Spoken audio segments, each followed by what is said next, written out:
김진의 돌직구쇼에 오신 여러분 반갑습니다. 김진입니다. 저는 오늘도 이곳 광화문 청계 광장에 나와 있습니다. 우리 군이 북한이 쏜 건 탄도미사일이 맞다라고 주장을 번복하지 않고 있습니다.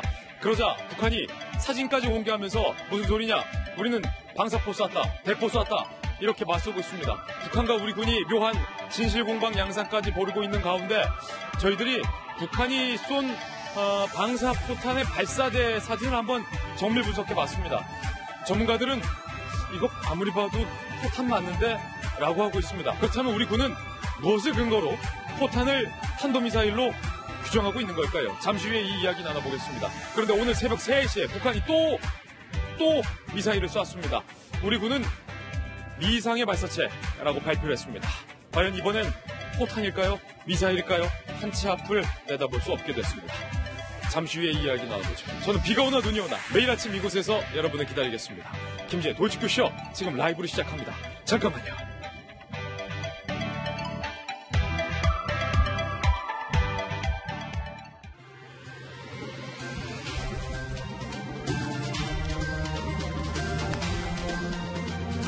신문 읽어주는 남자입니다. 잠시 후 일본이 대한민국을 화이트 국가에서 배제할지 말지 여부를 결정해서 발표하게 됩니다. 만약에 우려한 대로 일본이 우리 대한민국을 화이트 국가에서 배제한다면 1,100여 개 주요 물품에 대한 수출 규제가 이루어집니다. 동아일보입니다. 정부, 일본의 백색 국가 제외를 예상하고 있어요. 안보 틀에서의 대응까지 검토하고 있습니다. 어제 고노 그리고 강경화 두 외교부 수장이 마지막 협상을 가졌지만 지금 사진에서 보이시는 것처럼 목례도 안 하고 눈도 마주치지 않고 냉랭하게 돌아섰습니다. 어제의 마지막 협상 자리는요, 파국이었습니다. 파국. 잠시 후에 일본이 우려한 대로 백색 국가에서 한국을 제외할지 여부를 결정합니다. 저희 돌직구쇼 생방송 중에 결정되는 사안에 대해서 바로 여러분께 뉴스 속보로 전해드리겠습니다. 이미 저희 채널A의 도쿄 특파원이 그 자리에 나갈 예정입니다. 잠시 후에 들어오는 뉴스 속보 전해드리겠습니다. 많은 전문가들과 일본의 언론은 일본이 끝끝내 한국을 화이트 국가에서 배제할 것을 예상하고 있습니다. 다음 신문입니다. 이번엔 조선일보입니다. 화이트 국가에서 우리 대한민국이 배제되면 일본의 의존도 90%가 넘는 화학, 기계, 차 부품, 비금속 모두 초비상에 걸립니다. 배터리, 수소전기차, 스마트폰, 그리고 반도체, 어쩜 하나같이 다 대한민국이 강세를 보이고 있는 품목들의 주요 부품들이 큰 차질을 빚게 된다는 겁니다. 배터리 3사는요, 이렇게 토로합니다. 야, 큰일 났다. 우리 재고 한 달 10분이라는 거예요. 일본 부품 대체제를 배터리 산업은 아직 못 찾은 걸로 확인됐습니다. 반도체의 핵심 소재인 웨이퍼도 아마 막힐 것으로 예상됩니다. 스마트폰, 수소차, 정유, 철강, 모조리 다 타격을 받습니다. 1,115개 품목을 일본이 대한민국에게 쉽게 넘겨주지 않겠다. 이 결정을 잠시 후 하게 될 텐데 과연 우리 정부가 이에 대한 대책 마련한 것인지 걱정됩니다. 다음 신문입니다. 이번엔 한겨레 신문입니다. 일단 청와대도 비상이에요. 일본 정부 발표 때 즉시 대통령 메시지를 발표할 예정입니다. 종합대책도 함께 발표할 예정입니다. 문재인 대통령은 긴급 장관회의를 가졌습니다. 화이트리스트에서 제외될 것을 가정하에 상황별로 다양한 대응책을 마련하겠다라고 청와대는 밝혔습니다. 그런데 그 대책이 무엇인지 아직 청와대는 밝히지 않고 있는 상황인데요. 대국민 담화 수준의 메시지를 직접 문재인 대통령이 발표할 가능성까지 얘기가 되고 있습니다. 그런데 집권 여당의 싱크탱크에서 일본과의 갈등이 총선에 유리하다라는 보고서가 파문을 낳고 있는 가운데 우리 청와대마저 혹시 한일 간의 갈등을 즐기는 것은 아닌지 일각에서는 이런 우려까지 제기하고 있습니다. 다음 신문입니다. 이번엔 경향신문입니다. 일본도 문제인데 북한도 더 큰 문제예요. 뉴스 속보입니다. 북한이 조금 전 오전 3시를 지나서 또 2발 미상의 발사체를 발사했습니다. 이틀 만에 2발을 또 발사한 겁니다. 이번엔 함남 영흥 일대에서 동해 방향으로 2발을 쐈습니다. 그런데 우리 합참은 이게 얼마 몇 킬로미터를 날아간 건지, 그리고 이 발사체가 뭔지에 대해서 이번엔 입을 다물었습니다.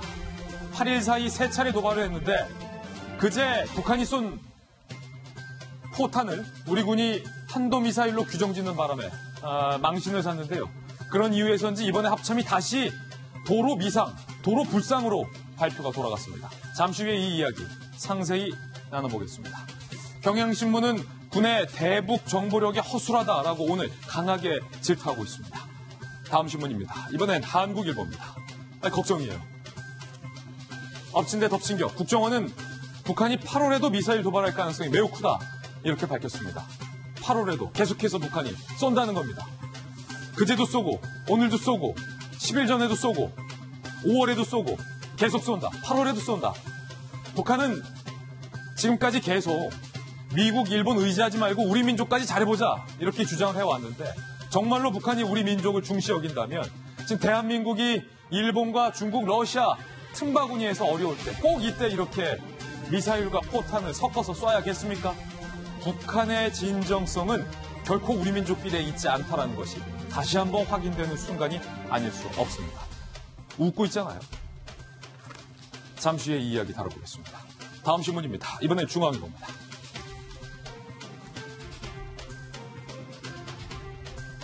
환경부 블랙리스트에 대해서 소신껏 수사를 해왔던 검찰 내에 주진우 부장검사가 지방 발령을 받았다라는 소식 어제 전해드렸는데 결국 사표냈습니다. 이렇게 얘기했습니다. 현 정부의 살아있는 권력에 대해서도 수사하라고 해서 수사했는데 환경부 블랙리스트 소신껏 수사했는데 공직관이 흔들린다. 사표 던진 겁니다. 동부지검 지휘부 3인 모두가 사표를 냈습니다. 윤석열 신임 검찰총장 새로운 인사가 처음부터 삐걱거리고 있습니다. 지금까지 신문 읽어주는 남자였습니다.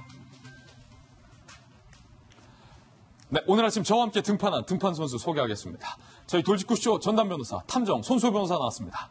그리고 명콤비입니다. 서울시 정무부시장을 역임한 민주당의 김용주 전 의원과 여가부 장관과 청와대 대변인 출신의 김희정 전 장관 두 분 모셨습니다.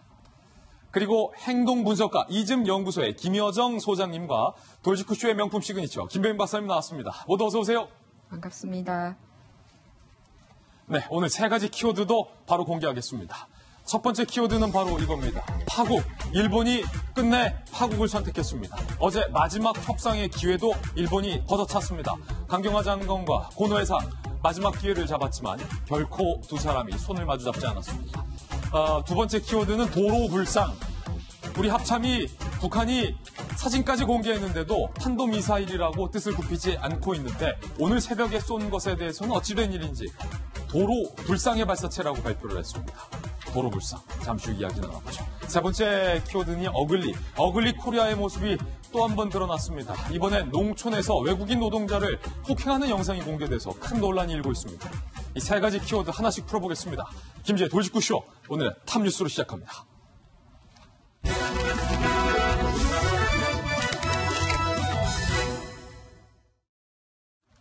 네, 탑뉴스 주제부터 바로 공개를 하겠습니다.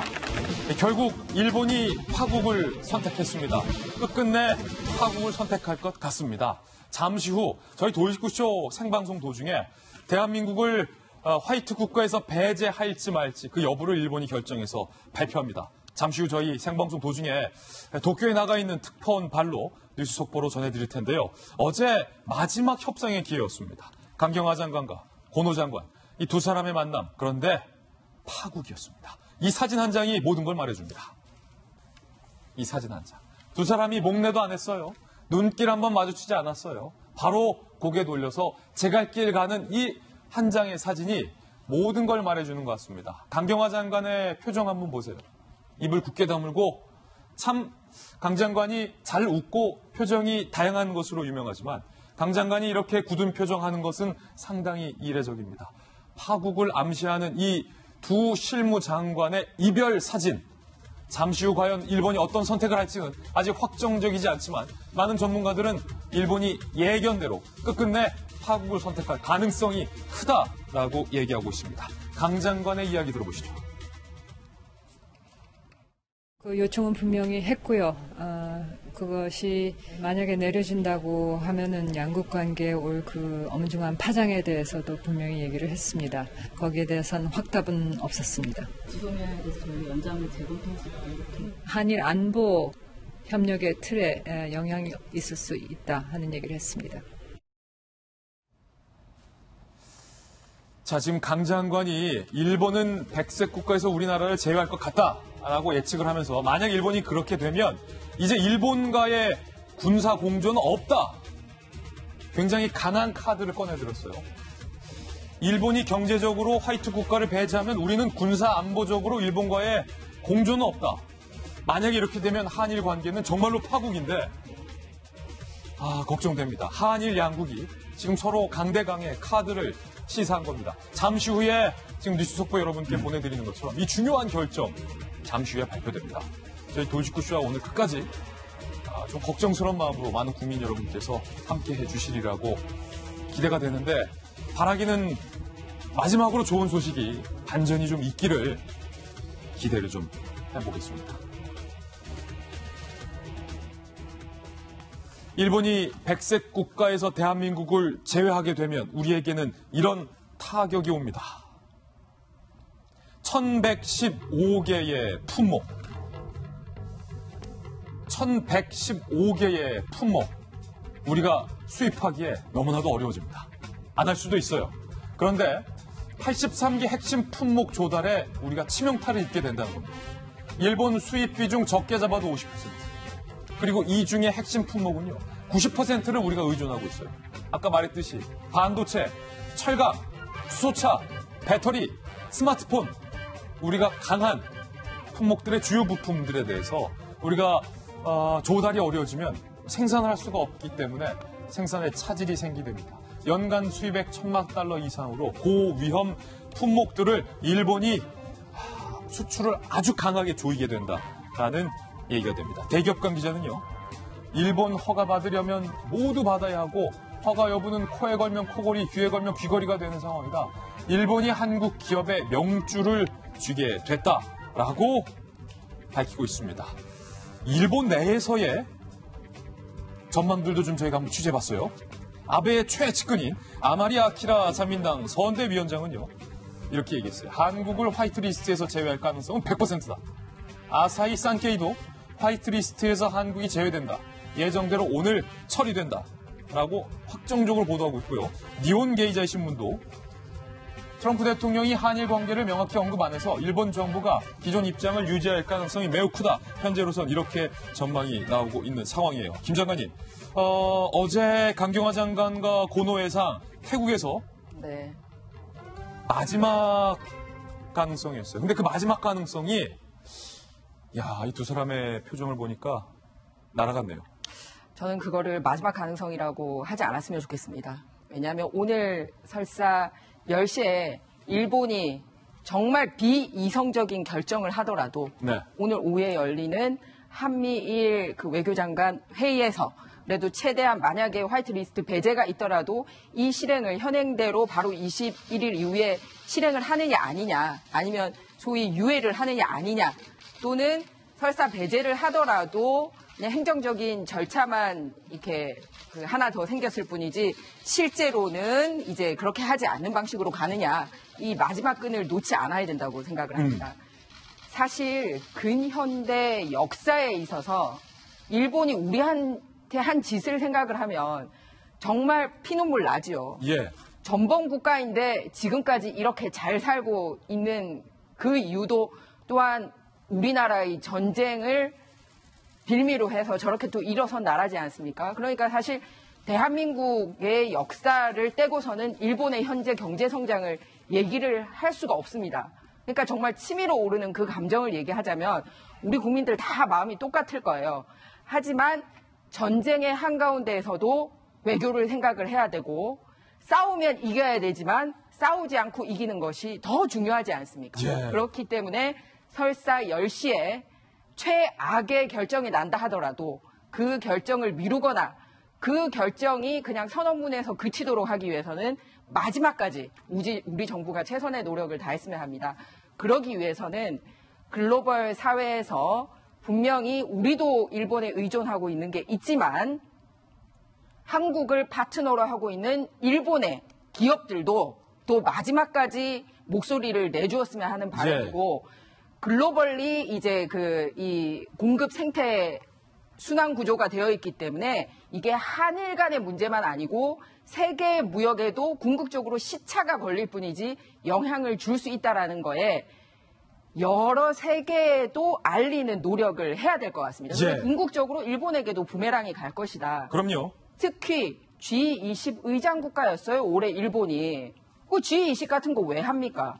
같이 경제적으로 연계가 돼 있기 때문에 의장 국가였고 그때 아베가 공정하고 정의롭고 자유무역을 얘기했고 지금 일본이 있는 게 국제사회하고의 그런 자유무역 속에서 이루어진 나라면서 이런 짓을 하고 있는 거에 대해서 당사국인 일본하고도 니네가 피해 있다는 걸 얘기를 해야 되지만 국제사회의 여론을 환기시키는데도 최선을 다했으면 하는 바람입니다. 예, 김병민 박사님. 네. 일각에서는요, 일단 마음 같아서는 그래, 너네 화이트 국가 배제해. 우리도 일본 물품 안 쓰면 되지. 라고 생각하시는 분들도 많겠지만 더 많은 분들은 냉정하게 생각해보면 우리가 일본 물품 몇 개 안 쓴다고 해서 한일 관계를 끊을 수 있는 것도 아니고 일본이 화이트 국가에서 배제하게 되면 결국 경제적으로 타격은 우리가 더 크기 때문에 어떻게든 한일 관계의 그 마지막 끈을 붙잡아보고자 바라는 분들이 아마 훨씬 더 많을 것 같습니다. 청와대에서 어제 135분 동안 대책회의 있었는데 과연 어떤 대책이 있는지 걱정되는 마음으로 기다리고 있는 상황인데 조국 전 수석 같은 경우는 물러나기 직전까지 맞더라도 싸우자. 그러니까 조국 청와대 수석이 조금 청와대의 명확한 입장과는 별개의 개인 의견이 피력한 것 아니냐라고 하는 의견들이 있었는데요. 혹시 걱정인 게 네. 조국 입장이 청와대 입장인 건 아닌가. 그러니까 그런 측면들에 대한 우려가 있었습니다만은 더불어민주당 이해찬 민주당 대표도 실질적으로 조국 수석의 SNS에 대해서 비판의 목소리를 견지하고 나왔습니다. 그러니까 그동안 일본에 대해서 대한민국이 감정적인 모습으로 나가게 됐을 경우에 파국으로 치닫게 되는 건 우리 경제일 수 있다라고 하는 위기감이 있었던 것 같고요. 최근에 과거와는 조금 다르게 이 집권 여당 입장에서도 이 문제를 슬기롭게 풀어가야 된다라고 하는 입장이 있었던 것 같아요. 우리가 일본의 방일단 의원들이 파견이 됐는데 그중에 김진표 의원이 했던 발언이 바로 8월 15일까지 화이트 국가에서 대한민국을 이 배제하는 것들을 조금 유예해달라는 얘기를 한 겁니다. 8월 15일을 얘기하고 있는 것은 광복절 경축사에서 문재인 대통령이 조금 더 미래지향적인 한일 관계를 끌고 가면서 문제를 해결하겠다고는 외교적 해법들을 가져가자라고는 의지가 우리 정부에도 있었다라고 생각이 됩니다. 하지만 이를 바탕으로 중간에 풀어내기 위해서 중재자 역할을 해주는 게 미국의 역할인데요. 우리 정부는 어느 정도 미국의 역할들을 조금 신뢰했던 게 아닌가라는 생각이 들지만 일본의 아베 총리 입장에서는 화이트 국가를 배제하고 나서 분명하게 일본이 원하고 있는 건 대한민국의 대법원에 있는 강제징용 판결에 대한 명확한 한국 정부의 입장을 요구하고 있는 거다라는 것은 분명한 상황으로 보입니다. 따라서 지금은 조국 수석의 SNS 발언 등에 대해서 굉장히 비판적인 시각을 견지하고 있는 국민들도 상당하다라고 저는 생각이 되는데요. 이런 내용들을 다 차치하고 얼마 전에 박용만 대한상임위장이 이런 얘기를 합니다.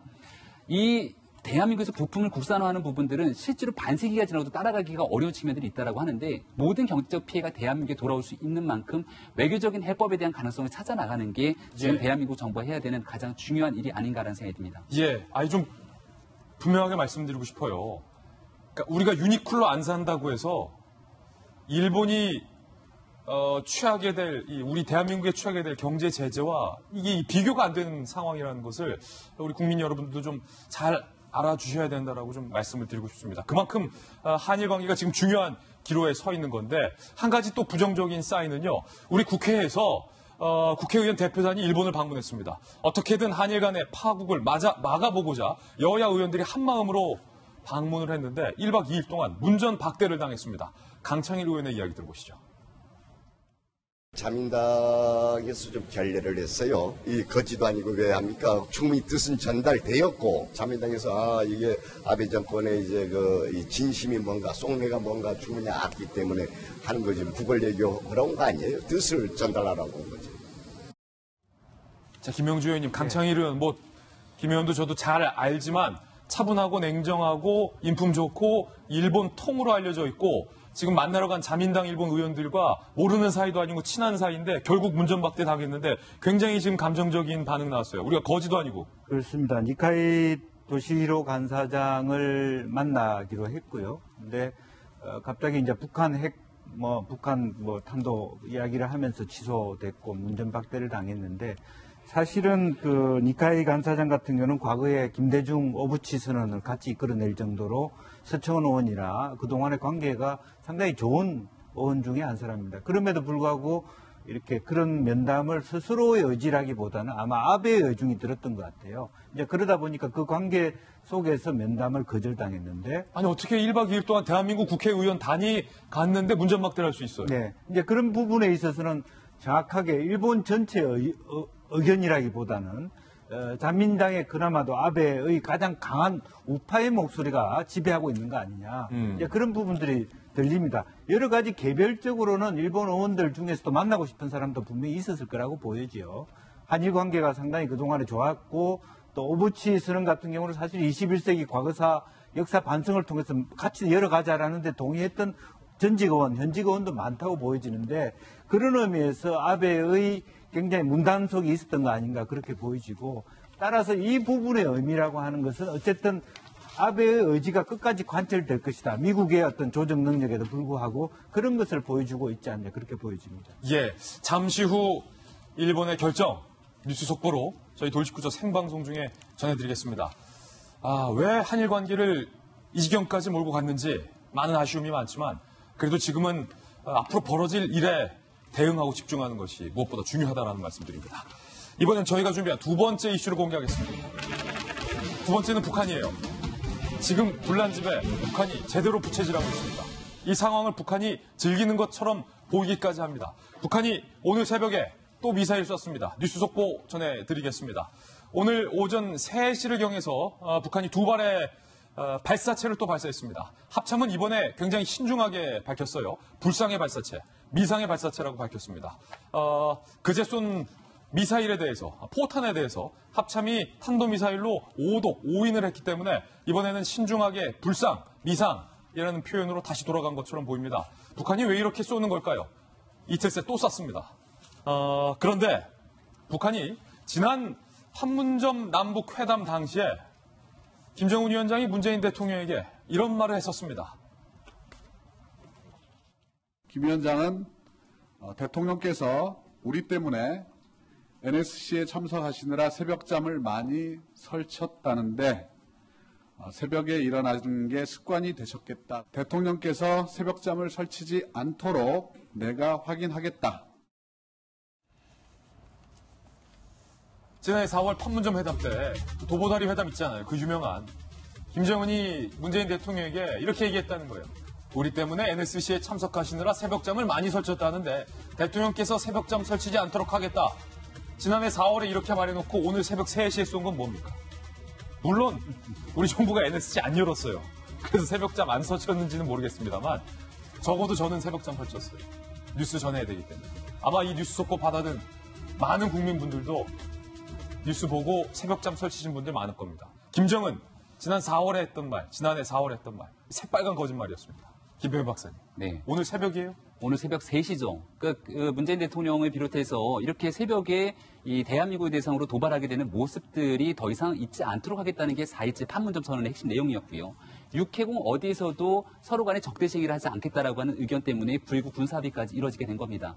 그런 모든 약속을 김정은 위원장은 통째로 어긴 것이 아니냐라고 하는 비판에 직면할 수 있다 이렇게 생각이 되고요. 저는 오늘 아침 발표를 보면서 굉장히 좀 의아하게 생각했던 것은 사거리가 존재하지 않습니다. 합참의 발표에는 사거리가 안 나와 있습니다. 이것이 탄도미사일인지 방사포인지조차도 나와 있지 않습니다. 제일 처음에 불상의 발사체라고 얘기했던 부분들은 전 세계가 탄도미사일이라고 얘기하고 있는데 우리 정부가 북한의 눈치를 보느라 제대로 발표하지 못한 것이 아니냐는 비판이 있었고요. 두 번째 탄도미사일이라고 명확하게 규정을 했는데 북한이 야, 그 탄도미사일이 아니라 사실 방사포야라고 얘기하고 있는 대한민국 군을 조롱하는 듯한 모습을 보입니다. 여기에 대해서 명확하게 사거리를 규정하게 되는데 다음에 며칠이 지난 뒤에 대한민국 정부는 미국과 일본의 전략자산 등에 대한 정보 공유를 바탕으로 사거리를 수정하게 되는 상황이 발생하죠. 오늘 여기에 대해서도 만약 사거리를 얘기하고 나서 또 수정하는 일이 발생하게 된다면 우리 군에 대한 망신이 있기 때문에 이 말을 조심하게 된 것이 아닌가라는 생각이 드는데요. 제일 걱정되는 것은 우리 군이 늘 얘기했던 킬체인입니다. 사실 북한이 저렇게 도발하게 되면 우리 군은 어떻게 해야 됩니까? 정보자산을 바탕으로 어디에서 도발하게 되는지에 대한 원점을 분명히 확인해야 됩니다. 그리고 여기에 대해서 원점 타격을 통한 실질적인 도발을 할 수 없도록 무력화시키는 것이 대한민국 군이 가지고 있는 핵심 대응 방안으로 볼 수 있는데 어디서 쏘는지도 모르고 쏜 것이 발사체가 실질적인 미사일인지 아니면은 방사포인지도 확인하지 못하고 있다라면은 과연 우리 국민들은 대한민국 군을 믿고 새벽에 발 뻗고 잠을 잘 수 있는 건지에 대한 우려가 커진 대목입니다. 예. 여기에 대해서 분명하게 NSC 등의 대통령이 주관해야 되는 건 매우 당연한 일이라고 생각하고요. 우리 군 입장에서도 이렇게 우왕좌왕하는 모습을 언제까지 보일 것인지 통탄에 이를 지경이라고 하는 국민들이 적지 않습니다. 이거 좀 한번 법적으로 좀 따져보고 싶은데 손수호 변호사님. 지난번에는 새벽 5시였는데 이번엔 더 빨라졌어요. 새벽 3시. 아니 그 잠 제대로 주무시게 한다라고 어른한테 약속하고서 이렇게 어른한테 한 약속을 손바닥 뒤집듯이 뒤집으면 안 될 것 같은데 우리가 지난번에 9월 19일에 남한과 북한 우리 문재인 대통령께서 평양으로 가셔서 김정은 위원장과 회담하면서 양국의 이제 군사 장관들이 9.19 군사 합의문을 썼잖아요. 남북의 어떠한 육해공에서 상대를 향한 군사적 도발을 하지 않기로 사인까지 하고 그 뒤에서 김정은 문재인 대통령 다 흐뭇하게 쳐다봤는데 지금 계속 이렇게 쏘는 거 명백한 합의 위반 아니에요? 손수 변호사님. 일단 뭐 법적인 잣대를 가지고 판단하기 힘든 영역이라는 점을 우선 말씀드릴 밖에 없습니다. 어떤 그 규정이 동일하게 적용되고 그걸 통해서 누군가 위반했을 경우에 그에 대한 책임을 물릴 수 있으면 얼마나 좋겠습니까? 이거 우리 대법원에 고소한다면 안 되죠? 네, 그렇습니다. 예. 그렇기 때문에 정치의 영역이고 또한 이제 여러 그 외교력의 어떤 그 영역이기도 한 건데요.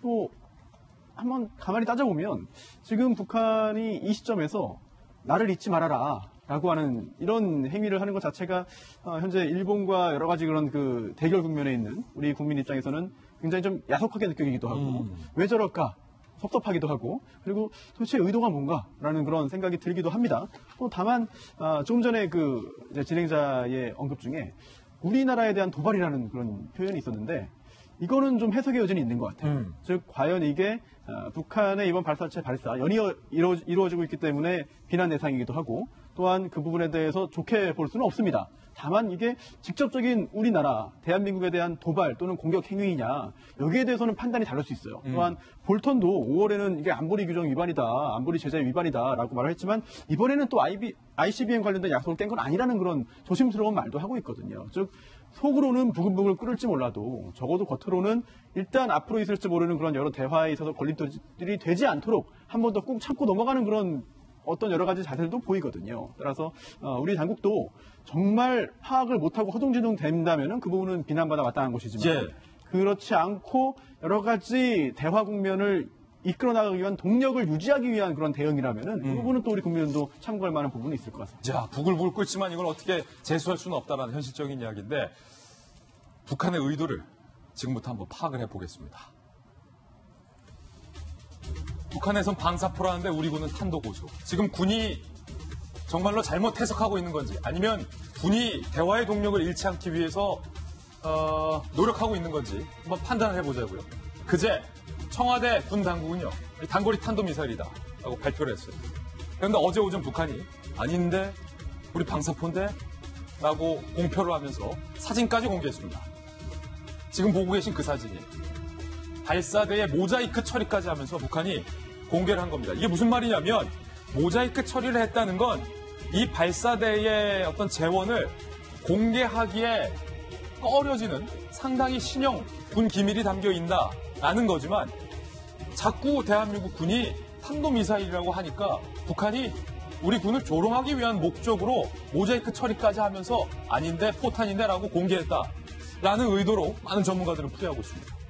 그런데 어제 오후 합참이 지금 북한이 사진까지 공개했는데도 신형 탄도미사일이라는 평가에 대해서는 변함이 없다라고 입장을 고수하면서 북한과 우리 군과의 어떤 진실 게임 양상으로 우리 군이 몰고 가려는 듯한 느낌까지 왔습니다. 그런데 과연 이게 우리 군 말대로 탄도미사일일지 북한과 우리 전문가들 말대로 방사포탄인지 그 증거가 여기에서 나옵니다. 제가 국방부를 오랫동안 출입했잖아요. 그제 쏜 방사포의 발사대 모습, 북한이 모자이크 했는데 저희가 모자이크를 조금 벗기고 확대해봤어요. 여러분들 보실 때 왼쪽 신형 방사포. 이거는 다련장 포를 발사할 수 있는 발사대입니다. 그러니까 지난번에 쐈던 탄도미사일은 지금 잠깐 우리 수아 선생님이 좀 가리고 계시는데 수아 선생님 잠깐 우리 좀 쉬실까요? 감사해요. 자, 이동식 발사대인 텔기에서 우리가 로켓 발사할 때 이 수직 기립 발사대에서 미사일을 발사하는 형태입니다. 저걸 탄도미사일 발사대고 이번에 북한이 쏜 거는 기립하는 게 아니라 저 안에 포탄이 들어있는 거예요. 45도, 15도 원하는 각도를 조정한 다음에 수발을 바바바바밤 가련장 포 발사돼 있는 것으로 확인이 됐습니다. 그러니까 왼쪽에 사진 이번에 쏜 게 발사대만 보더라도 이건 분명히 탄도로 보이는데 김영주 의원님 왜 우리 군은 이 증거가 있는데도 계속 탄도미사일이다라고 주장을 하는 겁니까? 이렇게 보면은 사실은 명백히 틀리는데 실제로 90년대 이후에 그 큰 구분이 뭐냐 하면 미사일은 유도 장치가 있다는 거죠. GPS나 INS, 관성 항법 장치가 있다는 것이고 로켓은 그렇지 않다. 북한은 이제 로켓을 방사포라고 하니까 그랬는데 90년대 이 틀이 무너져요. 유도 방사포, 유도 로켓이 생기기 시작합니다.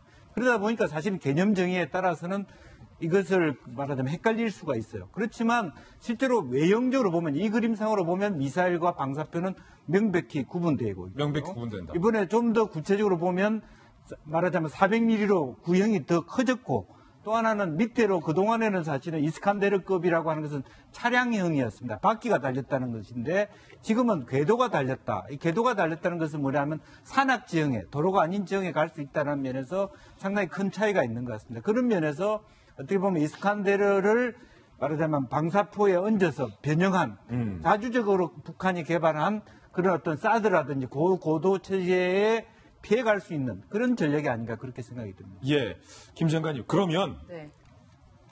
왜 탄도미사일이라고 자꾸 하는 거예요? 그러니까 그걸 알면은 국민들이 같이 호응이라도 해줄 텐데 진짜 탄도미사일일 때는 탄도미사일이라고 얘기도 못하고 탄도미사일 아니라고 하는데 이렇게 탄도미사일이라고 하니까 도대체 군에 대한 신뢰가 우리 국민들뿐만 아니라 국제적으로도 지금 망신을 당하게 생겼어요. 그래서 먼저 북한에 대한 얘기도 좀 해보고 우리나라 군에 대한 대응도 얘기해보고 싶은데 지금 우리 위기 상황이지 않습니까? 그런데 북한하고 그나마 우리가 평화통일을 얘기하고 할 때 우리는 자유민주주의 국가고 북한은 일당 독재, 세습 독재 국가고 사회주의 공산주의 국가지만 그래도 공유하는 가치가 있다면 우리 민족에 대한 사랑이나 한반도에 대한 사랑 이런 부분은 유일한 공통점이라고 생각을 했거든요. 근데 지금 대한민국이 일본하고 사실상 과거에 그런 민족 대립에서 기인한 이런 경제전쟁까지 오고 있는데 이런 거 쏘면서 일본 조심해 라고 얘기까지 해줬으면 참 평소에 북한이 얄밉긴 하지만 그래도 역시 우리 민족이구나 이런 생각이 들 텐데 뭐 말로는 우리 민족끼리 이렇게 얘기해놓고서 지금 가장 위기시에 우리 타겟은 남한이야 라고 두 번이나 명시를 하면서 했다는 거예요. 청와대의 주인과 참모들은 분명히 경고를 들어라. 그런 식으로 했죠. 그런데다가 또 놀라운 건 뭐냐면 우리가 그동안 이제 뭐 탄도미사일이다 아니다 이렇게 말을 못했던 거는 바로 유엔 안보리 제재에 해당이 되면 북한의 경제적으로 쌀이든 뭐든 도와주려고 해도 도와줄 수가 없기 때문에 그거 좀 도와주려고 말을 아끼지 않나라는 분석이 있었습니다. 그런데 지금 저렇게 쏘아대는 거 보면 아니 나는 8일간 3번이나 이렇게 쏘아댔거든요. 대한민국에서 불꽃놀이도 저렇게 자주 못합니다. 불꽃놀이도 이만치 자주 못한다. 네, 그런데 불꽃놀이도 이렇게 자주 못하는 거를 무슨 미사일, 로켓, 방사포를 저렇게 8일간 3번 연속으로 쏘아댈 정도로 경제 상황이 넉넉합니까? 그럼 과연 우리가 계속 도와줘야 될 대상입니까? 그 돈은 어디서 났습니까? 그러니까 너무너무 이 북한에 대해서 우리가 여러 가지 실정을 잘 모르고 있지 않나라는 생각이 들어요. 그러면 우리의 대응은 어떠냐? 일본에 대한 대응도 해야 되지만 물론 전선이 넓어지면 좋을 건 없지만 북한에 대해서도 이쯤 되면 얘기가 나와야 됩니다. 아니 북한에 있어서는 왜 이렇게 다들 꿀을 드셨는지 말씀들이 없으세요. 그러니까 쏘는 거 보고도 눈 버젓이 뜨고 저게 어디서 날아오는지 저게 무슨 폰지도 얘기를 못하니까 눈 뜨고도 모르는 사람이고 눈 뜨고도 코백하고 또 말은 해야 되는데 꿀을 너무 드셨는지 말도 안 하고 그러니까 북한이 이런 우리 일본과의 위기 상황에 있어서도 저런 식으로 도발을 하지 않는가라는 생각이 듭니다. 그래서 너무 봐주지 말고 이런 부분에 있어서는 증거자료 쫙 내밀면서 니네들이 한 거 이런 거야 라고 사실관계 입각해서 얘기할 수 있는 우리 군의 그런 능력 우리 국민들이 원하는 것은 바로 그것입니다. 걱정되는 마음으로 저희가 지금 연일 보도해드리고 있는데 김여정 소장님 행동분석가시잖아요. 네. 북한이 오늘 쏜 것의 의미가 이게 심상치 않습니다. 북한이 쏜 포탄, 우리 군은 탄도미사일, 그리고 지난번 탄도미사일 때는 우리 군이 궤적을 추적한 상황에서 오늘 쐈다는 게 북한이 과연 어떤 의미로 쏜 걸까요? 이러한 북한의 의미를 봤을 때는 되게 전략적으로 때를 쓰고 있는 것이 아닌가라는 생각이 듭니다. 어떻게 보면은 우리나라에게 도움을 받고 있는 입장인 거잖아요. 그런데 지금 뭔가에 가끔씩 이런 사람들이 있어요. 그러니까 매일 상대방이 원하는 것들을 해주다가 한 번 안 해주면 어떻게 우리에게 이런 것들을 안 해줄 수 있냐, 당연한 듯이 내놔라라고 하는 경우들을 볼 수가 있는데 이게 지금 바로 북한의 상황이 아닌가라는 생각이 듭니다. 그래서 이러한 부분에서 봤을 때 사실 아쉬운 건 북한이지만 이런 것들을 너무 그냥 무작정 뭔가 잃을 것들이 이제 없다 보니 전략적으로 이런 것들을 계속 조롱하는 듯한 고도의 심리전을 통해서 이건 심리적인 목적이다. 네, 심리전인 거죠. 어떻게 보면 저는 위협보다는 고도의 심리전이 아닌가라는 생각이 듭니다. 그래서 저는 그러니까 이런 거군요. 네. 이번에 쏜 건 뭐게? 그렇죠. 뭐 이런 거군요. 네, 이건 뭐게? 이런 식으로 전략적으로 때를 쓰며 고도의 심리전을 펼치고 있고 우리나라가 혼란스러워하는, 그러니까 우리 정부가 혼란스러워하는 게 목적이 아닌가라는 생각이 듭니다. 예. 이게 이번에 쏜 게 뭐게 하는 진짜 이유는 뭐냐 하면 예. 당신네들이 명확하다고 얘기하는 한미일 동맹이 허상이다. 힐체인이 만들어지려면 정확한 정보가 있어야 되는데 니네들이 갖고 있는 정보가 엉터리 아니냐. 한미 공조가 잘 되고 있냐, 한일 공조가 잘 되고 있냐, 이런 부분들에 대한 문제 제기가 하나 있고요. 우리의 약점을 파고드는. 네. 또 하나는 지소미아와 관련해서 현재의 정보 양이 사실은 말하자면 일본이 더 많이 우리에게 주냐, 한국이 더 주냐 하는 데 있어서 실제로 북한이 때렸을 때 미국과 한국이 갖고 있는 정보 양이 많습니다. 예. 한편으로는 그런 의미에서 일본이 가지고 있는 말하자면 공포감은 겉으로는 아무 영향이 없다 하지만 더 셉니다. 그 두 가지 의미들을 갖고 있는 거죠.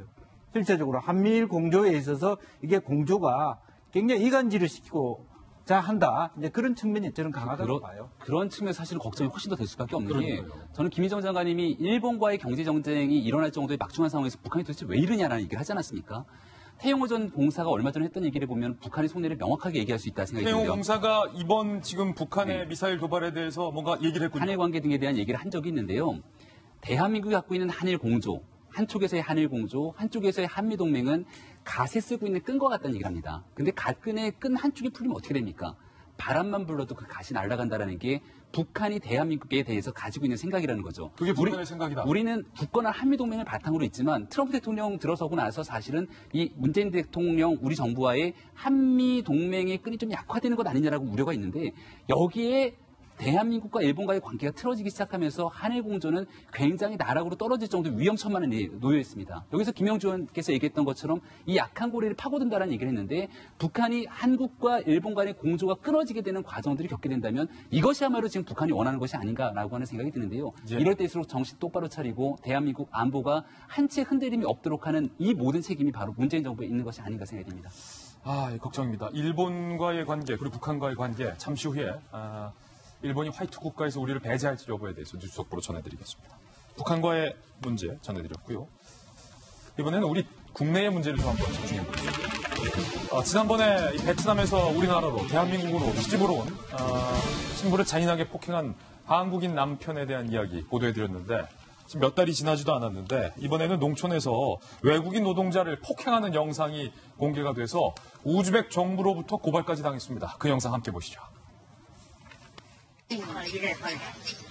일해줘요. 일하라고 죽여버리기 전에 네가 이거 뭐 공설계 장갑 쓰세요 이렇게 하고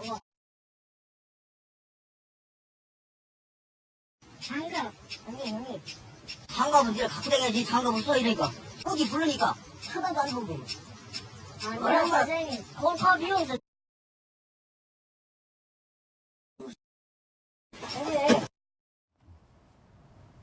자, 그리고 급기야 다리를 걸고 넘어뜨리고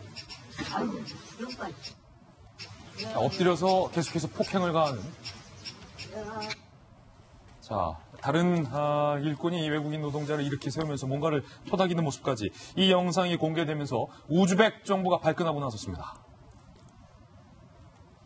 지난달 26일 SNS에 농촌 외국인 노동자 폭행 영상이 뜬 거예요. 난리가 났어요. 이 영상 때문에. 한 농촌 채소 농장 관리자인 한국인 남성이 빨리 일하라고 죽여버리기 전에 라고 하면서 다리를 걸어 넘어뜨리고 계속 폭행을 하고 이 영상이 SNS에 퍼진 겁니다. 우즈벡 정부가 수사를 요청했어요. 지난달 31일 우즈벡 고용노동부 한국주재사무소 측 영상 속 말투와 억양 등이 우즈벡 국민으로 추정이 된다며 경찰에 저 한국인 남성에 대해서 고발을 한 상황입니다. 경찰 관계자의 이야기도 한번 취재를 했는데요. 동영상 최초 촬영자랑 SNS의 첫 게시자를 현재 파악 중이다.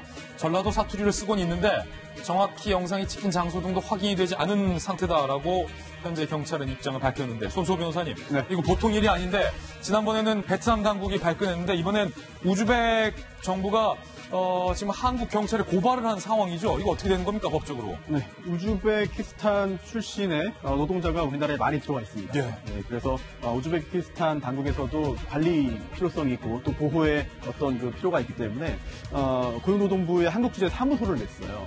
광주 지역에 있습니다. 광주 지역에 굉장히 많은 그런 노동자들이 있기 때문인데 그런데 이 영상만 보면 지금 저 폭행이 어디에서 발생했는지는 사실 정확히 알 수는 없어요. 그렇군요. 물론 가해 행위를 한 남성이 우리나라 국민으로 추정은 되는데요. 그 남성이 뭐 억양을 봐가지고 출신 지역을 추정을 할 수 있지만 정확하게 어디 출신인지 알 수는 없습니다. 그리고 뭐 장소, 뭐 시기 이런 것들 그리고 또 알 수 없습니다. 다만 저 영상을 촬영한 게 역시 한국에서 유학을 하고 있는 우즈베키스탄 학생으로 지금 알려져 있거든요. 그렇군요. 대학생으로 알려져 있는데 그 후에 방송 안 됐습니다만 우즈베키스탄 말로 이제 대화하는 것도 이제 녹화가 돼 있거든요. 따라서 가해자는 우리나라 국민으로 추정되고 또한 피해자는 우즈베키스탄 국민으로 역시 추정이 되는 상황입니다. 가능성이 높겠군요. 그렇습니다. 또 저기 농촌에 그 무밭이라고 하거든요. 거기에서 또 장갑 이야기 계속 나와요. 즉 저 폭행과 폭언의 구체적인 직접적인 원인은 전 장갑을 가지고 왔느냐 가지고 오지 않았느냐 그 후에 태도가 어땠느냐라고 지금 일단 짐작은 되는데 아니 장갑 안 갖고 왔다 이렇게 때린 거예요? 말이 안 되는 것이죠. 그럼 안 되는 것이고 다만 그 이전에 또 다른 갈등 요소가 있었을 가능성이 큽니다. 따라서 구체적으로 어떤 일이 있었는지를 따져봐야 될 것이고 다만 또 하나 중요한 것은 저게 그 근로기준법이 적용된다면 저거는 고용주가 사용자가 피고용자를 폭행할 경우에는 단순 형법이 아니라 형법상의 단순 폭행이 아니라 근로기준법상의 그 폭행 금지죄가 폭행죄가 적용되거든요. 따라서 어떠한 관계가 형성되어 있는가 법적으로 계약이 이런 부분까지 잘 따져봐야 법적인 책임을 파악할 수 있는데 경찰에서 고발장이 접수했기 때문에 좀 수사를 진행하고 있거든요. 구체적으로 어떤 상황이 있는지를 전제 따져보는 상황이라고 합니다. 자, 우즈벡 정부가 과연 이 영상 보고 대한민국 경찰에 고발까지 한 상황인데 우즈벡 자국민들이 이 영상 보면 무슨 생각이 들까가 가장 걱정돼요, 김영주 의원님. 네, 실제로 뭐 우즈벡인이라고 하지만 고려인일 수도 있어요. 우리와 많이 닮아 있잖아요. 예, 실제적으로 우리가 이제 그 블라디보스톡에서 1937년도에 우즈벡으로 많이 가기도 하거든요. 그래서 노동영웅 김병화 같은 사람 우즈벡에서 굉장히 유명한 건면성실하기도 합니다. 그래서 실제로 우즈벡인들이 최근에 우즈벡 대통령이 이제 사실은 미르지오예프 대통령이 매우 친한파예요. 친한파다. 모든 것을 한국 기준에 맞춰서 하자고 국가 개혁을 하고 있는 상태고. 그러던 와중에 올해 4월에 대통령이 가셔서 우즈벡 정부하고 형제의 나라라고 얘기했는데 정말 인구 절벽 시대에 우리가 사실은 어떤 면에서는 노동력을 확보해야 될 나라들이 그런 나라들입니다. 그러려면 그들을 우리가 같이 어떤 동포애라든지 뭐 인류애적인 측면에서 대등하게 대해주는 그런 문화가 필요하다. 저는 그렇게 생각이 듭니다. 사실은 김정 장관님 우리가 그 쇼트트랙 경기 보면은 대한민국 국민들이 잘하잖아요. 그런데 꼭 쇼트트랙 결승에 이 우즈벡 출신의 선수들도 결승전에 올라와요. 그만큼 우리와 어떻게 보면 닮아 있고 외모 생김새도 우리랑 꼭 닮아 있고 우리 쇼트트랙 선수 중에서 우즈벡으로 이제 귀화한 선수들도 많을 만큼 우리랑 닮아 있는데 장갑 안 가져와서 장갑 좀 달라고 했다고 어떻게 이런 식으로 팹니까? 그러니까 그래서 우즈벡 사람들이 저 영상 보면 어떨까 이런 생각을 하기 전에 우리 바로 몇십 년 전에 저기 맞는 분이 우리나라 이주 노동자시고 저게 무슨 아르헨티나라든지 이런 농장에서 일어난 일이라고 생각을 해보세요. 어떨 것 같은지. 왜냐하면 그때만 해도 우리나라가 먹고 살기 힘들어서 그러니까 개인적으로는 생계비를 벌고 우리 국가적으로는 외화벌이를 하기 위해서 땅은 넓지만 사람이 없는데 투자 이민을 갔었어요. 남미 같은데. 그다음에 파독 간호사 뭐 광부 얘기는 또 국민 여러분들 잘 알지 않습니까? 예. 그때 피부색이 다르고 우리 말을 잘 이해를 못한다고 해서 같은 사람이 아닌 것처럼 저런 식으로 취급을 해버리면 우리나라의 이렇게 선대가 겪었던 거를 바로 한 대 지나고 나서 그거를 몰라주는 거죠. 네. 그리고 지금 우리나라에 해외 동포들 나가 계신 분들이 물론 유학 가서 자리 잡으신 분들도 많지만 사실은 정말 먹고 살기 위해서 가신 분들이기 때문에 다 그들도 이주 노동자였거든요. 예. 네, 그렇게 해서 전 세계에 지금 해외 동포들이 있는 거 아닙니까? 그러니까 그런 심정으로 생각을 해야 돼요. 그래서 저 영상이 지금 현재 정확한 장소가 어디고 뭐 이런 거 모르지만 저거 연출해서 드라마로 만든 건 아니지 않습니까? 예. 분명 실제 있었던 일인 거잖아요. 그런데 우리나라가 해외 이주 노동자를 위한 지원센터도 만들고 93년부터 산업연수생 제도도 만들고 참 잘하고 있지만 저런 영상 하나 나가버리면 참 인권이나 이런 부분에 있어서 북한에게도 얘기 못하고 일본에게도 얘기 못하는 이런 상황이 발생을 하는 거예요. 그래서 그런 부분에 있어서 바로 우리 선대 아버지, 할아버지가 겪었던 심정으로 외국인 노동자를 대해줬으면 하는 바람입니다. 다만 정부가 해야 되는 거는 뭐냐면 불법 노동자에 대한 그 불만이 국민들이 있기 때문에 그 부분에 대해서는 별도로 또 다뤄야 되지 않나 이렇게 생각을 합니다. 지난번 베트남 여성 폭행 사건도 있었잖아요, 김 수장. 네. 그렇습니다. 저는 되게 걱정이 되는 게 이러한 폭행에 관련된 그러니까 외국인 노동자들이나 어떤 외국인들에 대한 폭행에 관련된 것들이 자꾸 나타나면서 저는 우리 한국 브랜드의 이미지에 큰 타격을 입진 않을까라는 걱정이 되는데요. 맞아요. 특히 제가 걱정되는 부분이 두 가지가 있습니다. 물론 폭행이라고 하는 사건들은 전 세계에서 어디에서나 일어날 수 있는 사실이긴 합니다. 근데 저는 그것보다 더 중요한 부분이 뭐냐면 이런 부분들이 자꾸 영상으로 보여지면서 이런 것들이 계속 그 사람들의 마음을 움직인다라는 것들이 저는 크게 우려스러운 부분인데요. 사람들이 이제 가장 기억에 남을 수 있는 정보들을 본다면 두 가지가 있습니다. 첫 번째는 시각적 이미지가 가장 강력하게 남는다고 하고요. 두 번째는 긍정적인 어떤 감정들보다는 부정적인 감정들이 무의식적으로 더 오랫동안 남는다고 합니다. 그럼 부정적인 영상일 경우에는 정말로 큰일이군요. 그렇습니다. 특히 여기서 보시면은 우즈베키스탄의 이제 이 외국인 노동자의 바디랭귀지가 그런 비참함들을 너무 잘 표현해주고 있어서 이런 것들이 좀 더 무의식적으로 사람들에게 남지 않을까라는 생각이 드는데요. 특히 이제 처음에도 욕설을 할 때 일어섭니다. 일어서는데 잠깐 이제 아무래도 노동자분도 화가 나셨는지 이렇게 크게 이렇게 손을 이렇게 올려서 카우보이 자세를 하며 몸을 좀 크게 보이는 자세들이 보였는데 아 맞다 내가 지금 여기서 을의 위치구나라는 것들을 바로 지각을 하고 손을 펴고 고개를 숙이는 모습들을 볼 수가 있었고 그리고 나중에 이제 맞고 나서 이제 앉아 있는 모습에서 이제 그 폭행을 했던 한국인 분이 떠나고 나서 고개를 이렇게 숙이는 모습들을 볼 수가 있었습니다.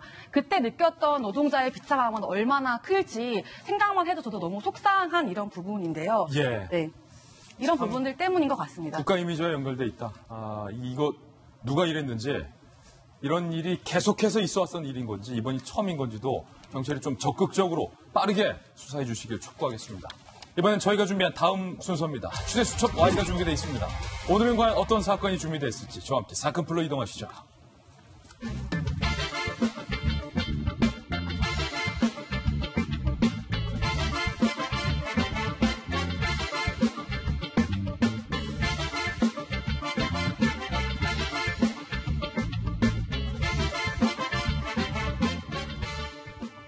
취재수첩 Y입니다. 건국대 경찰학과의 이웅혁 교수님 모셨습니다. 어서 오세요. 네, 안녕하십니까. 손 변호사님과 함께하겠습니다. 두 분과 함께 풀어볼 첫 번째 취재수첩 사건은 바로 이겁니다. 안타깝습니다. 제주에서 실종했던 고교생이 결국 숨진 채 발견됐습니다. 집과 한참 떨어진 곳에서 옷이 벗겨진 채로 발견이 됐는데 도대체 무슨 일이 이 고교생에게 벌어진 것인지 먼저 생존해 있을 당시의 CCTV 영상부터 함께 보시죠. 자, 제주에서 이 남자 고교생이 집에서 나와서 어딘가를 향해서 터벅터벅 걸어가고 있는 장면이 인근의 CCTV에 포착이 된 거예요. 그리고 마을을 벗어나서 도로변으로 나와서 어딘가를 향해서 계속해서 차도인데요. 차도의 도로변으로 걸어가고 있는 모습. 그리고 해가 졌습니다. 밤인데 번화가의 인도로 걸어가고 있는 모습도 포착이 됐습니다. 그리고 자, 지금 바다 인근이죠. 바다 인근에서 굉장히 어두운데 걷고 있는 장면도 포착이 됐고, 도대체 이 고교생은 어디를 향해 왜 이렇게 배회하고 있는 것일까요? 결국에 이 고교생 안타깝게도 숨진 채 발견이 됐어요. 지난달 29일 오후 4시쯤 제주 서귀포시 17살 유동현 군 자폐증이 있는 모양이죠. 할머니 심부름을 하고 집을 나서던 중에 실종이 됐습니다. 당시 유군은 휴대전화와 지갑을 갖고 있지 않았고 가족들이 실종 신고를 하기에 이르릅니다. 당일 저녁 8시 55분쯤 집에서 11km 떨어진 표선해수욕장 인근 식당 앞 마지막 모습이 CCTV에 포착이 됐습니다. 그런데 그제 경찰이 공개 수사로 전화를 했어요. 실종 나흘 만인 어제 오후 3시 25분쯤 표선해수욕장 앞에서 물놀이를 하던 관광객이 바다 위에 떠있는 유군의 시신을 발견합니다. 관광객이 카약을 타다가 사람을 발견했는데 처음에 수영하는 줄 알았다. 잠수를 너무 오래 하는 것 같아서 가봤는데 그게 유군의 시신이었다. 이렇게 밝혔고요. 시신 발견 당시에 상하이가 모두 탈의한 상태, 외관상의 외상은 없었고 해경은 부검을 할 예정이라는데요. 이 유군이 발견되고 이제 수색을 하는 영상도 지금 들어와 있습니다. 표선해수욕장 근처에서 유군의 시신이 발견이 된 사진입니다. 그리고 이에 앞서서 유군의 시신을 건져 올리는 영상도 지금 저희가 들어와 있어요.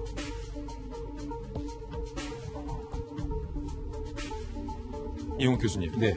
어떻게 된 걸까요? 무슨 일이 벌어진 걸까요? 상당히 무사귀환을 기대했었는데 그 마음이 안타깝게 그지가 없습니다. 가장 중요한 것은 어떠한 경위로 저 해수욕장까지 이렇게 되었느냐 이 부분인 것 같습니다. 집에서부터 무려 13km 이상 떨어진 곳일 것 같고요. 직선 거리이기 때문에 과연 계속해서 해안가에 이르게 된 것인지 혹시 그 마지막에 누구와 조우를 했는지 이것도 수사의 중요한 사항이 될 것 같고요. 지금 상의와 하의가 다 벗겨진 상태로 발견이 되었기 때문에 혹시 수상한 점은 있지 않느냐라고 의심할 만합니다만 이런 해상 사고 같은 경우에는 파도라든가 조류에 의해서 자주 옷이 바뀌어진 채 변사체가 발견되곤 합니다.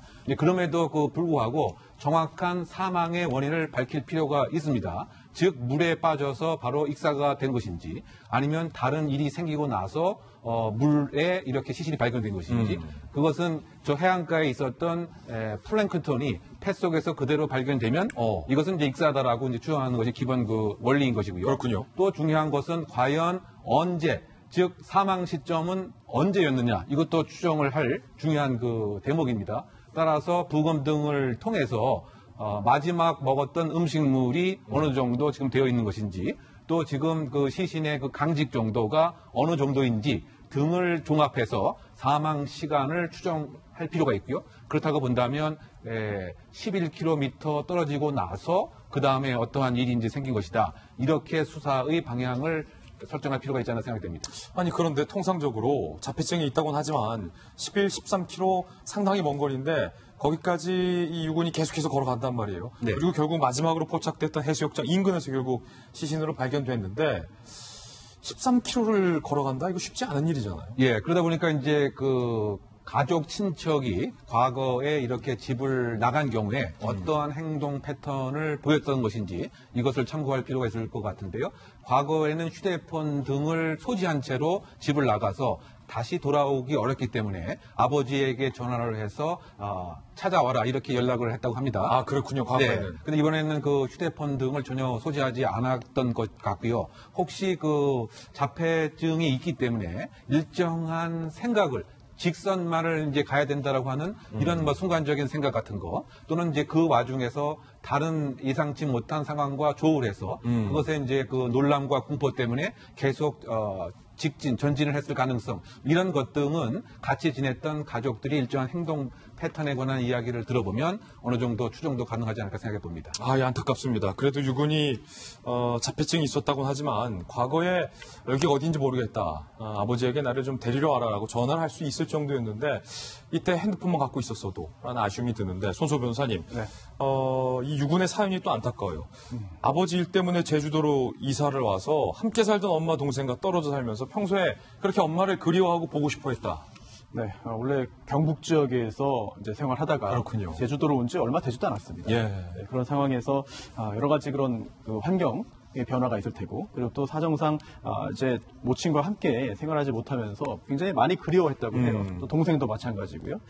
그리고 이런 이야기들을 평소에도 아버지에게 했다는데 그런 상황에서 결국은 다시 만나서 그런 예전 같은 생활을 하지 못하고 결국 세상을 떠났습니다. 굉장히 안타깝고 슬프고, 또 저희 같은 제3자가 느끼는 것보다 실제로 그 현장에 있었던 이제 함께 있었던 제주에 있었던 아버지라든지 아니면 또 심부름을 다녀와라 라고 시킨 것으로 알려주는 또 할머니라든지 역시 할머니와 아버지, 뭐 어머니, 동생 등등이 느끼고 있는 지금 굉장히 큰 슬픔, 또 죄책감 또는 자책감 이런 것도 굉장히 많을 거거든요. 맞아요. 맞아요. 심리적인 그런 그 괴로움이 커서 혹시라도 또 추가적인 그런 그 변이 생기지 않도록 또 주변에서 또 많은 신경을 써줘야 될 것 같습니다. 맞아요. 안타깝습니다. 이훈 교수님.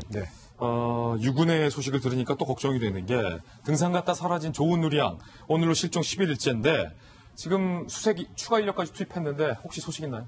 네, 지금 일단 경찰 등에서는 야산에 계속 있을 가능성에 더 방점을 두고 있는 것 같습니다. 네. 그 근거로서는 이 야산에서 인도나 바깥으로 나갈 수 있는 주변에 CCTV가 10곳이 있습니다. 10곳을 다 확인해 봤는데 이동 흔적은 전혀 찾아볼 수 없다. 이동 흔적이 전혀 없다? 네. 아직 산에 있을 가능성? 그럴 가능성을 먼저 방점을 두고 있지만 혹시 그 보은 쪽으로 이를테면 CCTV가 없는 사각지대로 이동할 가능성도 배제할 수는 없는 것이기 때문에 그것에 있어서의 그 추가 수색 2.5km씩 계속 그 수색 범위를 늘려나가는 이런 형태고요. 또 이 야산 주변에 있는 공장, 또 민가 또는 그 공가 폐가에 관해서 시민들에게 지금 탐문 수사를 하고 있습니다. 그렇군요. 근데 그 최근 바로 얼마 전에 알려진 그 새로운 그 사실 중에 그 하나는 그 물놀이 장소로 다시 이제 하산을 했을 때 10분간에 있어서 초등학교 학생이 먼저 가지 않았습니까? 근데 이 초등학생을 봤다라고 하는 70대 남성 3명에 있어서의 진술을 확보했는데 목격자의 진술이 나왔군요. 예, 목격자 진술인데 초등학생 2명은 봤지만 조양은 못 봤다. 이렇게 얘기를 하고 있습니다. 물론 이제 이 3분에 있어서의 범죄 혐의점은 없는 것으로 경찰은 이제 보고 있는 것이고요. 그리고 이 사건 직후 3시간에 있어서 인근을 오갔던 차량 50대에 대해서도 수사와 함께 이루어지고 있는 이런 상황에 있습니다. 하여튼 이 조은 누리 양의 수색과 관련된 새로운 소식이 있다면 이 교수님께서 또 경찰 쪽 소식이 등하시니까 계속해서 우리 시청자들에게 좀 걱정하시니까 알려주시길 부탁드리겠습니다. 네, 이번에 두 번째 취재 수첩입니다. 950여 벌의 옷을 훔친 도둑이 나왔습니다. 그런데 이 대한민국 옷가게에서 옷을 950벌 훔친다? 이게 쉽지 않습니다. 실수로 옷 이렇게 가지고 나오면 삐 소리 나잖아요. 이걸 어떻게 처리한 거죠? 이 도둑의 사연 함께 보시죠. 지난달 서울 시내의 한 우류매장 수백 벌의 옷이 뭉텅이째 사라졌다라고 경찰에 신고를 합니다. 경찰은 CCTV를 통해서 서울, 강남, 종로 등 특정 브랜드 매장에서 옷을 훔치는 A씨를 확인 후 체포를 합니다. 이 A씨, 지난달 15일 관광비자로 입국한 베트남인인데 닷새간 무려 958벌. 이렇게나 많은 옷을 특정 브랜드에서만 훔쳤습니다. 시가로 약 3,600만 원치인데 어떻게 그 삐 이걸 뚫었느냐? 특수 가방이 동원됩니다. 베트남에서 인기 있는 특정 의류 브랜드 매장에서 도난 방지 태그를 제거하지 않은 채 절도를 한 거고 검색대를 피하기 위해서 특수 제작한 가방을 이용한 거예요. 검색대를 지나도 그 옷에 태그가 붙어 있어도 삐 소리가 나지 않는 특수 가방까지 동원을 했다라는 사실이 수사 결과 밝혀졌습니다. 이 교수님. 네. 이러니까 이제 범죄도 이제 최첨단으로 가는 건데 지금 특수가방까지 동원됐어요. 이게 뭡니까? 그러니까 결국은 이제 아예 마음의 목적을 갖고서 국내 입국을 한 것 같습니다. 그 비자는 이제 관광 비자로 왔지만 특정 브랜드를 그 표적화해서 이 훔친 옷을 베트남에 보내서 일정한 수익을 올리려고 했던 이런 점인 것 같고요. 일반적으로 그 샤프리프팅, 그 대형 매장에서 물건을 훔치는 대표적인 방법이 바로 이제 그 가방을 이용하는 것입니다. 그런데 이번에 그 특질은 이 전자파로 감지하는 것을 사전에 차단할 수 있는 특수 가방을 준비해서 왔다고 하는 이 점이기 때문에 예. 경찰의 입장에서도 과연 이것의 작동 원리는 이제 무엇인지 그리고 이 가방의 재질은 어떻게 구성되어 있는지를 국과수에 의뢰해서 분석이 현재 그 진행 중에 있고요. 제 그 또 개인적인 생각으로는 네. 이 그 용의자 혼자서 했겠느냐 아니면 분명히 조력자가 있었을 텐데 베트남에 현재 있을 뿐만이 아니고 국내에도 이와 같은 일을 할 수 있도록 조력해주는 일당이 있었을 가능성이 분명히 있기 때문에 수사에 있어서의 그 여죄 수사도 분명히 함께 있을 필요가 있다고 생각이 되고요. 그리고 사실 이번이 처음이 아니고 2017년도에도 베트남인이 이와 같은 특수 가방을 마련해서 절도를 한 경우도 있었습니다. 그래서 그때의 그 연관성, 지금 현재 잔존해 있는 베트남의 국내의 조력자 등도 함께 수사의 대상이 되지 않나 생각됩니다. 예. 자, 지금 뉴스 속보가 들어와 있습니다. 일단은 두 분은 여기서 취재수첩 Y로 인사를 드리겠습니다. 두 분과 함께 이야기 나눠봤습니다. 감사합니다. 네, 뉴스 속보입니다. 일본이 결국 백색 국가에서 한국을 제외하기로 결정했다라는 뉴스 속보가 지금 들어와 있습니다. 우려했던 대로 결국 일본이 제외를 했군요. 일단은 요 뉴스 속보와 함께 또 오늘의 하플 소식도 함께 전해드리겠습니다. 일단 하플 4인방부터 함께 보시죠. 네, 강타 씨 그리고 호날두 그리고 포르쉐에서 벌어진 일 그리고 누군가 지금 추적하고 있는 영상 일단은 어떤 사연인지 하나씩 좀 전해드리겠습니다. 먼저 자 뉴스 속보부터 먼저 전해드릴게요. 네, 강타 씨 이야기는 좀 잠시 후에 이야기를 나눠보도록 하고 일본이 결국 백색 국가에서 한국을 제외하기로 결정을 했다는 소식인데 화면은 저희 스튜디오 받아주시길 부탁드릴게요. 결국 우려했던 대로예요. 김정 장관님. 이제 10시 20분이면은 일본 경제성이 본격적인 입장을 쭉쭉 발표할 텐데 네. 일단은 그 결정된 여부부터 저희가 좀 취재해서 발빠르게 전해드렸는데 네. 결국은 제외됐군요. 그렇습니다. 1115개 품목에서 이제 일일이 우리가 무엇을 하려고 하면 번거로운 행정 절차를 밟아야 되고요. 앞서 상계 품목에 대해서도 그런 절차를 밟게 한 이유 실제로 우리나라에서 수입된 게 한 건도 없습니다. 그러니까 사실상 절차만 까다로워졌을 뿐이다라고 얘기를 하는 게 아니라 사실상 수출을 안 하겠다라는 거를 이제 앞서서 보여줬거든요. 네. 그나마 제가 앞서 말씀드렸듯이 오늘 오후에 한미일 이제 외교장관 회담이 열려 있는데 이제 시간이 그게 더 먼저고 이제 일본 강요해서 정하는 게 다음이었으면 더 좋았겠지만 이왕에 오후에 그 미국이 중재를 해서 회의가 정해져 있는 만큼 이거를 바로 실행을 할 것인지 유예 기간을 둘 것인지 외교적 끈을 놓지 말고 마지막까지 우리 정부가 최선을 다해야 되지 않나. 아울러서 일본 내에 제대로 된 이성적인 판단을 할 수 있는 그런 여론을 환기시키는데도 우리 오늘 오후까지 마지막 최선을 다했으면 하는 바람입니다. 그리고 만약에 그럼에도 불구하고 파탄이 난다면 시차가 걸려서 그렇지 일본 경제도 반드시 부메랑이 돌아갈 것이라는 것을 우리가 자료로 일본에게 내밀 수 있는 그런 분석도 있어야 되지 않나라고 생각하고 그러니까 정부도 그렇고 우리 대한민국 국민도 그렇고 마음 단단히 먹어야 될 것 같습니다. 이제는 정말로 마음 단단히 먹어야 될 것 같은데 김영주 의원님 일단 제일 큰 거는 삼성도 걱정되고 배터리도 걱정되고 우리 현대차도 걱정되고 우리 기업들 지금 그 주요 부품 일본 아니면 다른 데서 우회 수출할 방법을 지금 아직 찾지 못한 것으로 좀 확인됐는데 우리 정부 차원에서 뭔가 대책이 있을까요? 실제로 현재는 지금 자동차라든지 반도체라든지 또 관측 기계 같은 어떤 정밀한 부품 소재에서 상당한 타격이 만들어질 겁니다. 근데 한편으로 보면 일본의 의도 자체가 이미 미중 갈등 속에서 동북아 패권에서 한미일 동반자적 관계보다는 한국을 굴복시키려고 하는 의지가 많기 때문에 이건 지속될 거라고 보여지고요.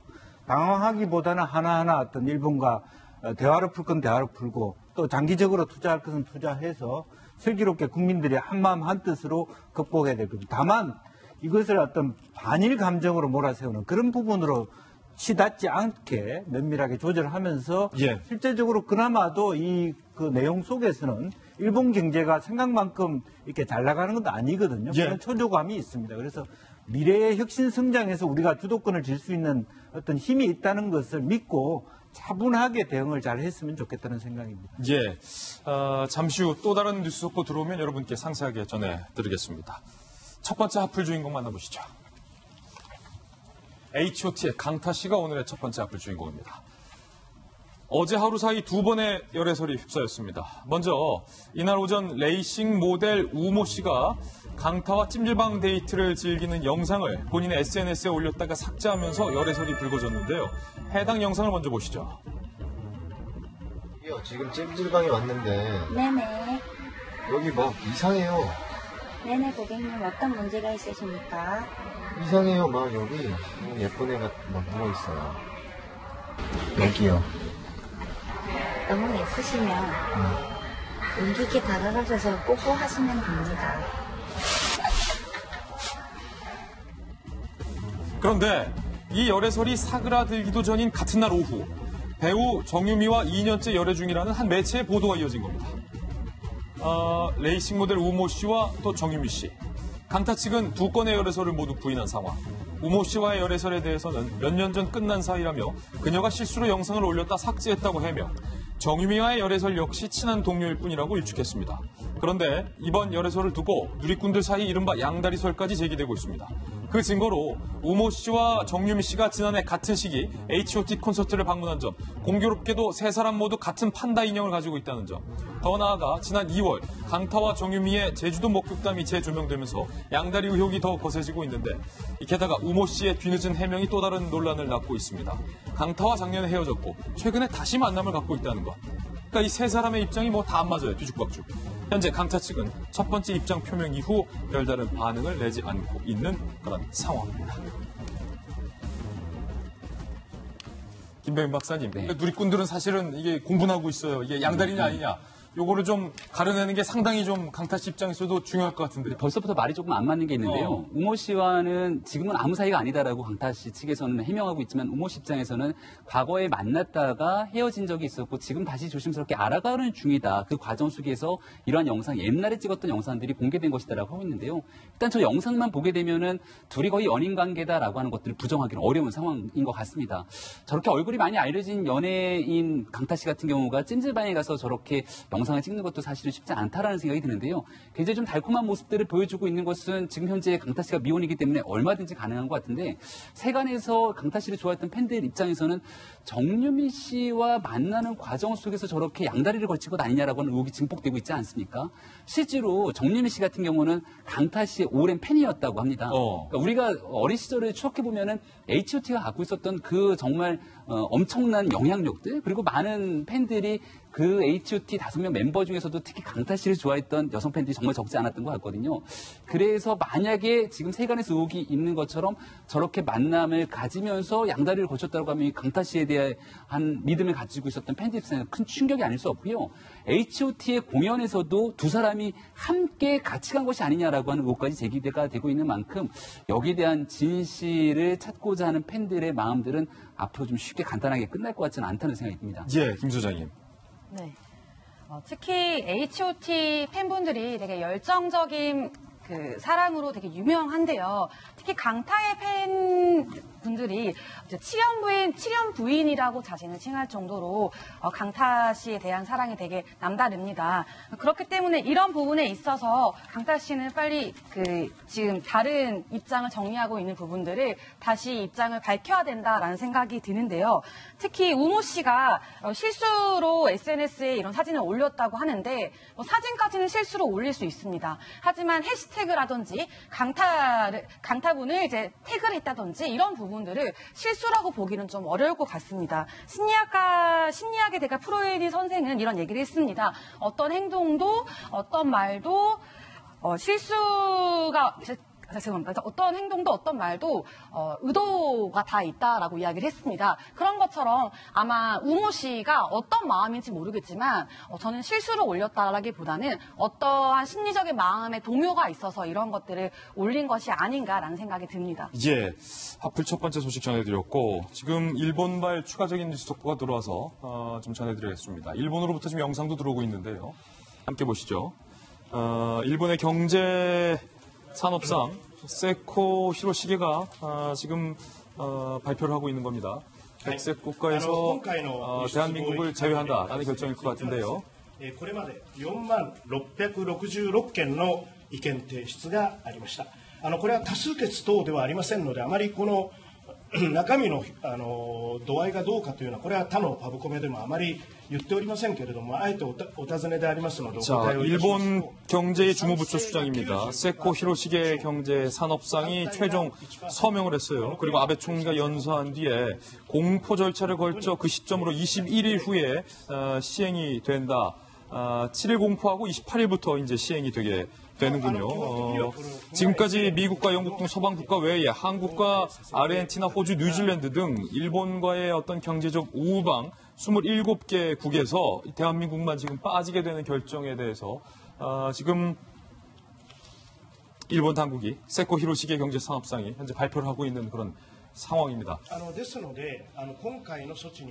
자, 김병민 박사님, 115개 품목. 결국 일본의 선택은 한국과의 관계를 파국으로 몰고 가겠다라는 선택이군요. 아베 총리의 의중이 분명히 실려있다라고 볼 수가 있죠. 얼마 전에 대한민국 문재인 대통령과 여야 5당 대표가 만났을 때 정의용 실장이 이런 얘기를 합니다. 7월 말에서 8월 초에 일본은 대한민국을 화이트국가에서 배제할 것으로 보인다. 이미 꽤 수개월 전부터 아베 총리가 총리실에서 이 모든 것들을 주관해서 왔기 때문에 이것을 되돌릴 마음은 없다라는 생각이 드는 지점으로 볼 수 있는데요. 1000개가 넘는 품목 중에서 한 40개가 넘는 품목 같은 경우는 90% 이상을 일본의 수입을 의존하게 되는 핵심 부품으로 알고 있습니다. 이러한 측면에서 대한민국 기업이 있게 될 피해가 적지 않은 상황을 보는데요. 지금 우리가 자세히 봐야 되는 건 7일에 공포하고 28일부터 시행한다는 겁니다.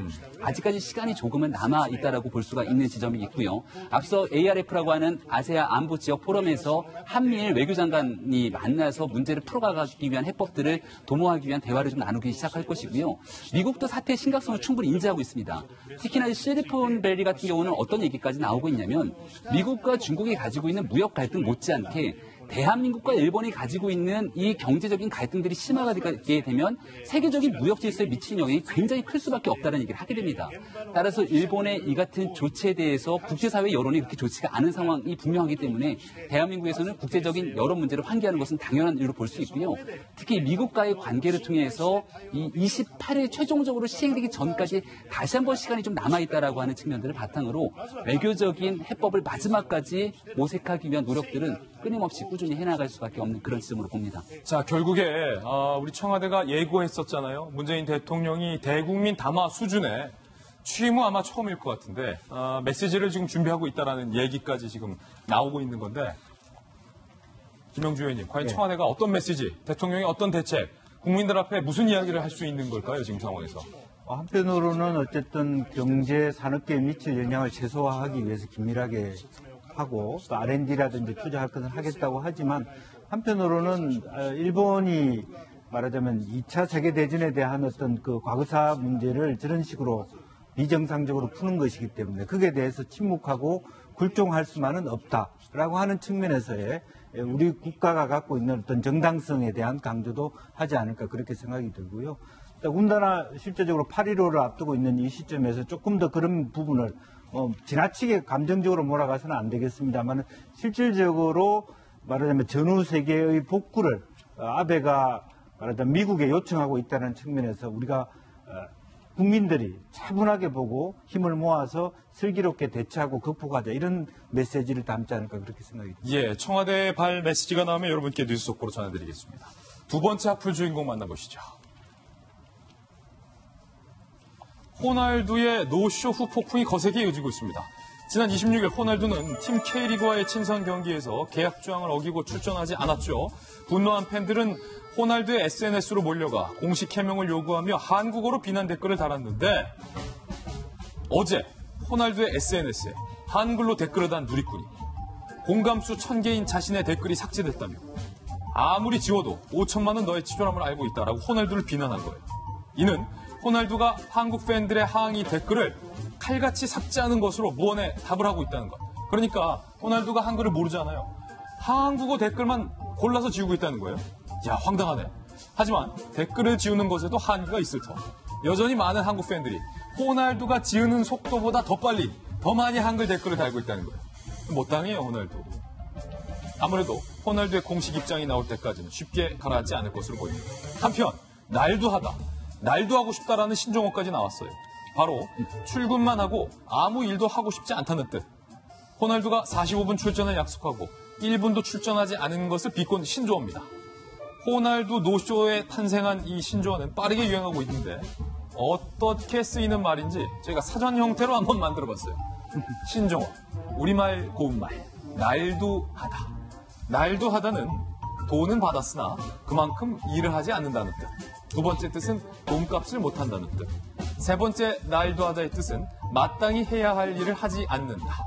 저희가 친절하게 예문까지 소개해드리겠습니다. 첫 번째 예문. 야, 오늘 회사에서 그냥 편하게 그냥 날두하고 싶다. 두 번째 예문. 너 오늘 하루를 그냥 너 날로 날두한 것 같다. 세 번째 제품. 고객님, 이 제품은 참 가성비가 날두하네요.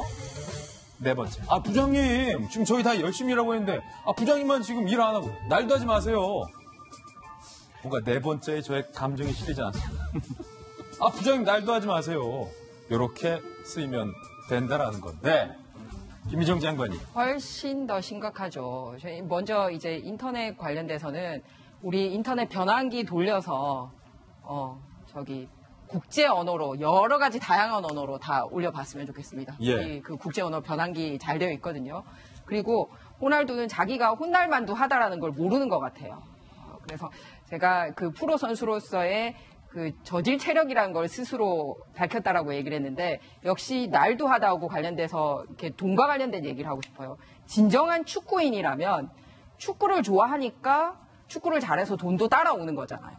그게 첫 번째 진정한 축구인입니다. 근데 어정쩡한 상태에 있는 사람은 돈을 벌기 위해서 축구를 하는 거잖아요. 그런데 아예 아니에요. 돈만 관심 있고 축구에는 관심도 없는 거 아닙니까? 아니, 우리나라 월드컵 경기장 그거 보면 그 많은 관중들의 함성과 열기에 한번 뛰어보고 싶을 것 같아요. 나 저기서 한번 뛰어보고 싶다. 언제 여기 가서 또 뛰어보겠나. 이런 느낌이 들어야지 진정한 축구인인데 호날두 어디 가서 축구한다고 얘기하지 마세요. 예.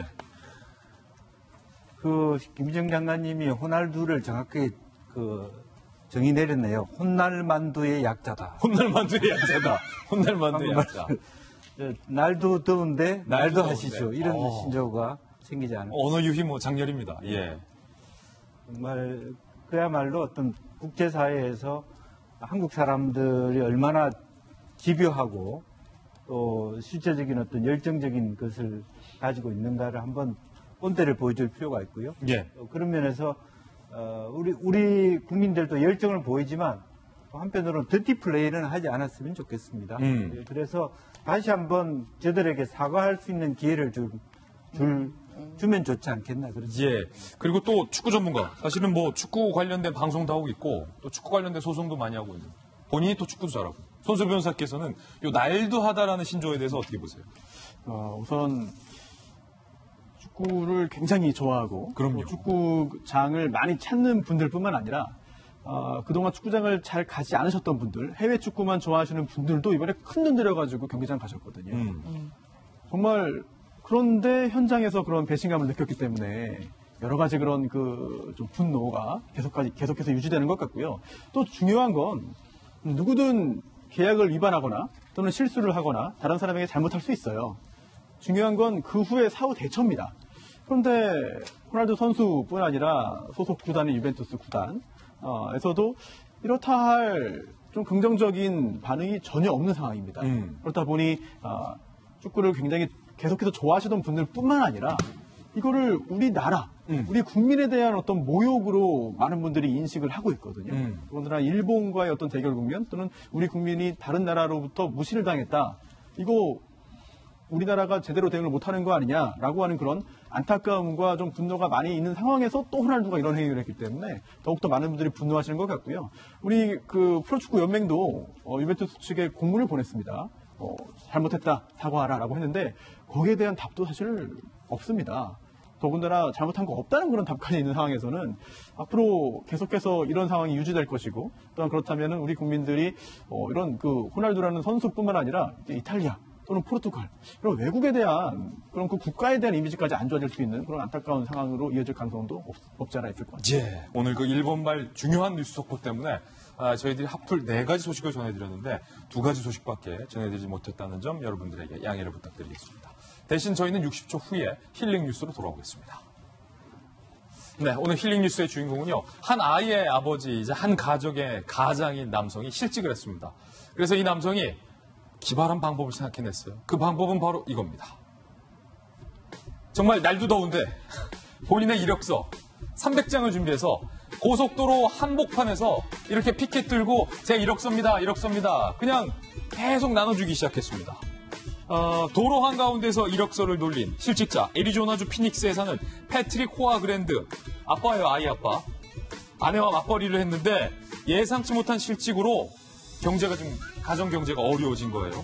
한편으로는 바보 같은 짓이라고 생각했지만 어떻게든 일자리를 구해야 했던 그는 이력서 300부를 복사해서 거리로 나가서 40도를 웃도는 무더위 속에서 이력서를 뿌리기 시작합니다.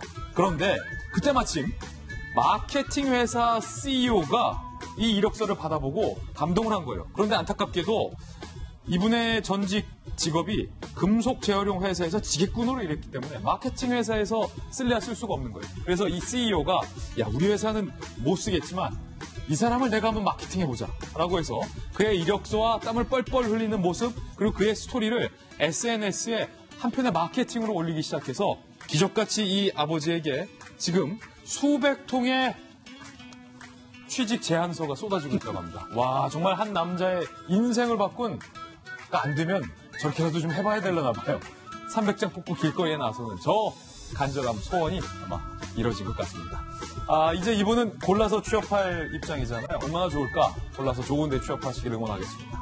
자, 오늘 돌직구쇼, 북한발 안보 이슈부터 또 일본발 뉴스 속보까지 상세하게 전해드렸고요.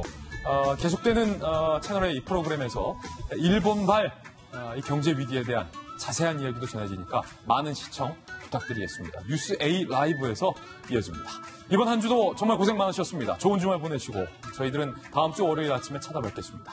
오늘 하루는 분명 어제보다 나을 겁니다. 좋은 하루 되십시오. 고맙습니다.